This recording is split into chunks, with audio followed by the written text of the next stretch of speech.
நீ தான் ஹீரோ ஆயிட்டல்ல, இன்னும் இங்கே என்ன பண்ணிட்டு இருக்க அப்படின்னு சொல்லி சார் கேட்டாங்க. அப்பயே நான் ரிப்ளை சொல்லியிருந்தேன்.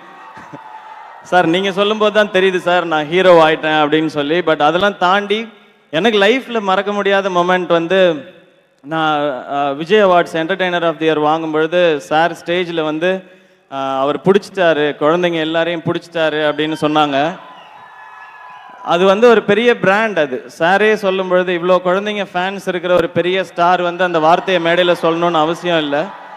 அது எனக்காக சொன்னாங்க. அது டெஃபினட்டாக நான் லைஃப் லாங் மறக்க மாட்டேன். நெக்ஸ்ட் டே வந்து அவங்கள நேரில் பார்த்து தேங்க் பண்ணோம் அப்படின்னு சொல்லி நான் சதீஷ்ட கேட்டேன். அப்போயும் சார் வந்து ரொம்ப ஹம்பிளாக, சேச்சா அதெல்லாம் வேணாம்ப்பா, அதெல்லாம் பரவாயில்ல, நான் சந்தோஷமாக சொன்னேன், நான் வாழ்த்துக்கள் அப்படின்னு சொல்லிட்டாங்க. அதுக்கப்புறம் எனக்கு தேங்க்ஸ் சொல்கிற வாய்ப்பு கிடைக்கல. இந்த மேடையில் சொல்கிறேன் சார், அன்றைக்கி நீங்கள் சொன்ன வார்த்தை ரொம்ப பெருசு sir. Thank you so much sir. அடுத்த தளபதியாக பார்க்குறாரு,